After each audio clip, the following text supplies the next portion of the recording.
Saudações! Vamos dar continuidade ao nosso estudo do Estatuto da Criança e do Adolescente para fins de concurso público. Então eu parei aqui no capítulo 2 das entidades de atendimento, seção 1, disposições gerais. Artigo 90.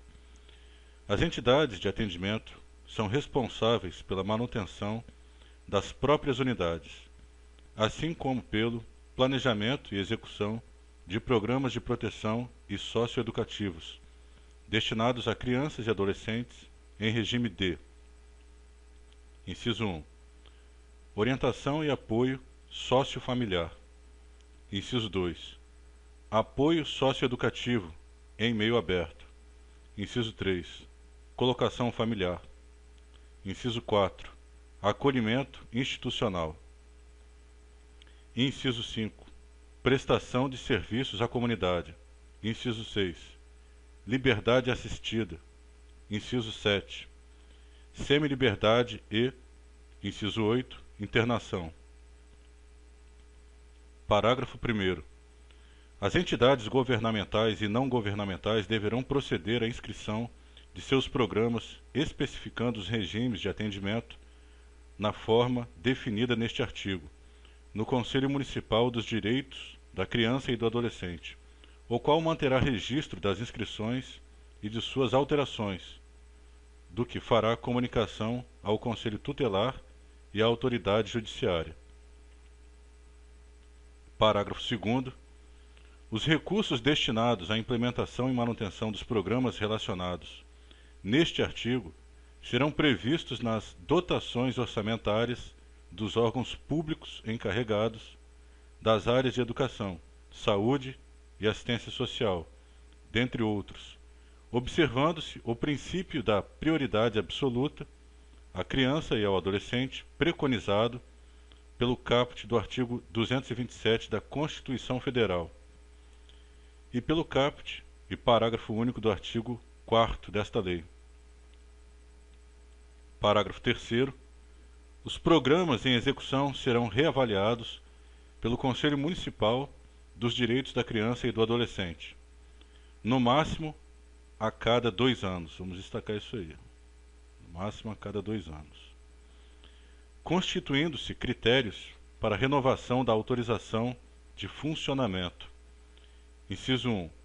O efetivo respeito às regras e princípios desta lei, bem como as resoluções relativas à modalidade de atendimento prestado expedidas pelos Conselhos de Direitos da Criança e do Adolescente, em todos os níveis. Inciso 2.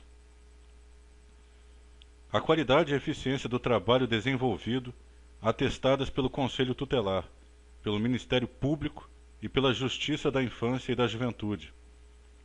Inciso 3. Em se tratando de programas de acolhimento institucional ou familiar, serão considerados os índices de sucesso na reintegração familiar ou de adaptação à família substituta, conforme o caso. Artigo 91. As entidades não governamentais somente poderão funcionar depois de registradas no Conselho Municipal dos Direitos da Criança e do Adolescente, o qual comunicará o registro ao Conselho Tutelar e à autoridade judiciária da respectiva localidade. Parágrafo 1º. Será negado o registro à entidade que, letra A, não ofereça instalações físicas em condições adequadas de habitabilidade, higiene, salubridade e segurança. Letra B. Não apresente plano de trabalho compatível com os princípios desta lei. Letra C. Esteja irregularmente constituída. Letra D. Tenha em seus quadros pessoas inidôneas. Vamos destacar isso. Pessoas inidôneas. Então, letra D. Tenha em seus quadros pessoas inidôneas. Letra E. Não se adequar ou deixar de cumprir as resoluções e deliberações relativas à modalidade de atendimento prestado expedidas pelos Conselhos de Direitos da Criança e do Adolescente, em todos os níveis. Parágrafo 2º. O registro terá validade máxima de 4 anos. Vamos destacar essa parte. 4 anos. O registro terá validade máxima de 4 anos, cabendo ao Conselho Municipal dos Direitos da Criança e do Adolescente, periodicamente, reavaliar o cabimento de sua renovação, observado o disposto no parágrafo 1º deste artigo. Artigo 92. As entidades que desenvolvam programas de acolhimento familiar ou institucional deverão adotar os seguintes princípios. Inciso 1. Preservação dos vínculos familiares e promoção da reintegração familiar. Inciso 2. Integração em família substituta quando esgotados os recursos de manutenção na família natural ou extensa. Inciso 3. Atendimento personalizado e em pequenos grupos. Inciso 4. Desenvolvimento de atividades em regime de coeducação. Inciso 5. Não desmembramento de grupos de irmãos. Inciso 6.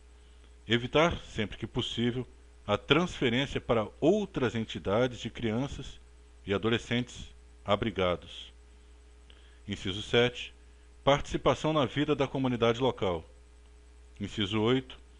Preparação gradativa para o desligamento. Inciso 9. Participação de pessoas da comunidade no processo educativo. Parágrafo 1º. O dirigente de entidade que desenvolve programa de acolhimento institucional é equiparado ao guardião para todos os efeitos de direito. Vamos destacar isso aí. Parágrafo 1º. O dirigente de entidade que desenvolve programa de acolhimento institucional é equiparado ao guardião para todos os efeitos de direito. Parágrafo 2º. Os dirigentes de entidades que desenvolvem programas de acolhimento familiar ou institucional remeterão à autoridade judiciária, no máximo a cada 6 meses, relatório circunstanciado acerca da situação de cada criança ou adolescente acolhido em sua família, para fins da reavaliação prevista no parágrafo 1º do artigo 19 desta lei. Parágrafo 3º. Os entes federados, por intermédio dos poderes executivo e judiciário, promoverão, conjuntamente, a permanente qualificação dos profissionais que atuam direta ou indiretamente em programas de acolhimento institucional e destinados à colocação familiar de crianças e adolescentes, incluindo membros do Poder Judiciário, Ministério Público e Conselho Tutelar. Parágrafo 4º. Salvo determinação em contrário da autoridade judiciária competente, as entidades que desenvolvem programas de acolhimento familiar ou institucional, se necessário com auxílio do Conselho Tutelar e dos órgãos de assistência social, estimularão o contato da criança ou adolescente com seus pais e parentes, em cumprimento ao disposto nos incisos 1 e 8 do caput deste artigo. Parágrafo 5º. As entidades que desenvolvem programas de acolhimento familiar ou institucional somente poderão receber recursos públicos se comprovado o atendimento dos princípios, exigências e finalidades desta lei. Vamos destacar isso aí. A verba só vai fluir se estiver cumprindo o que diz a lei. Parágrafo 6º.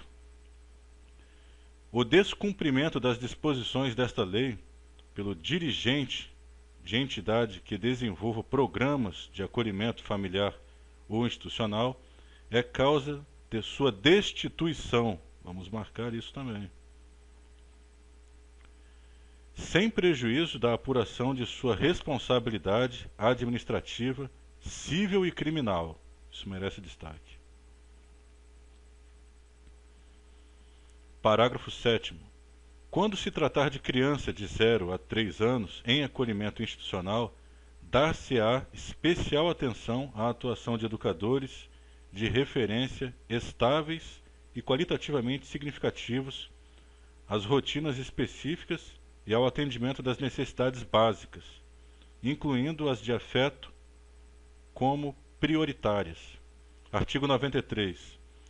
As entidades que mantêm um programa de acolhimento institucional poderão, em caráter excepcional e de urgência, acolher crianças e adolescentes sem prévia determinação da autoridade competente, fazendo comunicação do fato em até 24 horas ao juiz da infância e da juventude, sob pena de responsabilidade. Vamos destacar. Parágrafo único. Recebida a comunicação, a autoridade judiciária, ouvido o Ministério Público, e, se necessário, com o apoio do Conselho Tutelar Local, tomará as medidas necessárias para promover a imediata reintegração familiar da criança ou do adolescente, ou, se por qualquer razão não for isso possível ou recomendável, para seu encaminhamento a programa de acolhimento familiar, institucional ou a família substituta, observado o disposto no parágrafo 2º do artigo 101 desta lei. Vou marcar tudo isso aqui. Artigo 94. As entidades que desenvolvem programas de internação têm as seguintes obrigações, entre outras. Inciso 1. Observar os direitos e garantias de que são titulares os adolescentes. Inciso 2. Não restringir nenhum direito que não tenha sido objeto de restrição na decisão de internação. Inciso 3. Oferecer atendimento personalizado em pequenas unidades e grupos reduzidos. Inciso 4. Preservar a identidade e oferecer ambiente de respeito e dignidade ao adolescente. Tudo isso aqui é muito bonito. Inciso 5. Diligenciar no sentido do restabelecimento e da preservação dos vínculos familiares. Inciso 6. Comunicar à autoridade judiciária, periodicamente, os casos em que se mostre inviável ou impossível o reatamento dos vínculos familiares. Inciso 7. Oferecer instalações físicas em condições adequadas de habitabilidade, higiene, salubridade, segurança e os objetos necessários à higiene pessoal. Inciso 8. Oferecer vestuário e alimentação suficientes e adequados à faixa etária dos adolescentes atendidos. Inciso 9. Oferecer cuidados médicos, psicológicos, odontológicos e farmacêuticos. Inciso 10. Propiciar escolarização e profissionalização. Inciso 11. Propiciar atividades culturais, esportivas e de lazer. Inciso 12. Propiciar assistência religiosa àqueles que desejarem, de acordo com sua crença, com suas crenças. Inciso 13. Proceder a estudo social e pessoal de cada caso. Inciso 14. Reavaliar periodicamente cada caso com intervalo máximo de 6 meses, dando ciência dos resultados à autoridade competente. Inciso 15. Informar periodicamente o adolescente internado sobre sua situação processual. Inciso 16. Comunicar às autoridades competentes todos os casos de adolescentes portadores de moléstias infecto-contagiosas. Inciso 17. Fornecer comprovante de depósito dos pertences dos adolescentes. Inciso 18. Manter programas destinados ao apoio e acompanhamento de egressos. Inciso 19. Providenciar os documentos necessários ao exercício da cidadania àqueles que não os tiverem. Inciso 20. Manter arquivo de anotações onde constem data e circunstâncias do atendimento, nome do adolescente, seus pais ou responsável, parentes, endereço, sexo, idade, acompanhamento da sua formação, relação de seus pertences e demais dados que possibilitem sua identificação e a individualização do atendimento. Parágrafo 1º. Aplicam-se, no que couber, as obrigações constantes deste artigo às entidades que mantêm programas de acolhimento institucional e familiar. Parágrafo 2º. No cumprimento das obrigações a que alude este artigo, as entidades utilizarão preferencialmente os recursos da comunidade. Artigo 94, alínea A. As entidades públicas ou privadas que abriguem ou recepcionem crianças e adolescentes, ainda que em caráter temporário, devem ter em seus quadros profissionais capacitados a reconhecer e reportar ao Conselho Tutelar suspeitas ou ocorrências de maus tratos. Vamos destacar esse artigo 94, alínea A. Então, vamos encerrar esse vídeo por aqui. No próximo vídeo nós daremos continuidade a partir da seção 2 da fiscalização das entidades. Tá ok? Muito obrigado e até a próxima.